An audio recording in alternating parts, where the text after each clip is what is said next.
Eldor Shomurodov ham Yevropa to'purarlari top 10 reytingiga kirdi. Yevropa futbolini muntazam yoritib kelayotgan nufuzli manbalardan biri. Fotmercato.net portali qit'aning eng kuchli chempionatlaridagi to'purarlar statistikasini doimiy ravishda kuzatib boradi. Navbatdagi turlar yakunlangach, portal milliy ligalarda gol urayotgan hujumchilarning yangi reytingini tayyorladi va unda bir vaqtning o'zida bir nechta mamlakat chempionatlaridagi eng samarali futbolchilar jamlandi. Reytingning eng yuqori pog'onasini Bavariyaning angliyalik to'purari Harry Kane egalladi. U Hoffenheimga qarshi uchrashuvda dubl rasmiylashtirib, jamoasining 5-1 hisobidagi yirik g'alabasiga katta hissa qo'shdi. Hozirda tajribali hujumchi hisobida 21 o'yinda 24 ta gol bor. Bunday tempda to'xtab qolish oson emas. Kylian Mbappe ham o'zining yuqori sport formasini yo'qotgani yo'q. Ispaniya chempionatining navbatdagi turida Valensiya darvozasini yana bir bor ishg'ol qilgan Real vakil 22 o'yinda 23 to'p kiritib, Kane'ni juda yaqin masofada ta'qib qilib kelyapti. O'zbekiston futbol ishqibozlari uchun eng yoqimli jihat shundaki, Yevropa ligalari to'purarlari reytingidagi top 10 dan Eldor Shomurodov ham joy oldi.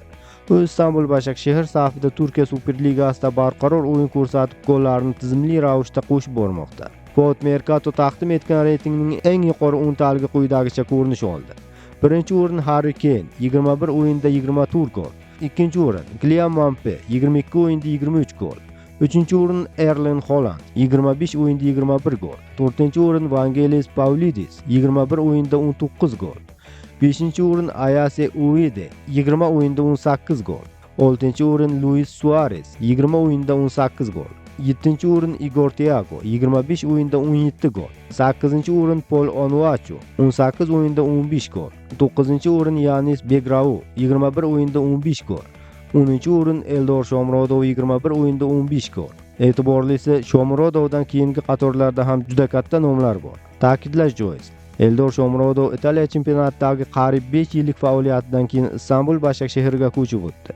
Turkiya Superligasi ham kun sayin kuchayib borayotgan musobaqa, lekin tajribali hujumchi bu yerga juda tez moslashdi va natijani kuttirib o'tirmadi. Shomurodov chempionat boshidan buyon muntazam gol urib kelyapti.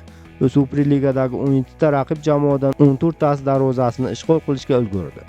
Bu statistika hujumchining barqarorligi va turli uslubdagi raqiblarga qarshi ham yo'l topa olishini yaqqol ko'rsatadi. Endi Turkiya yuqori divizionida Eldor gol ura olmagan ikkita jamoa qoldi: Göztepe va Fenerbahçe. Legioner chempionatning ikkinchi yarmidagi o'yinlarda aynan shu raqiblarga qarshi ham hisobni yopishga harakat qiladi.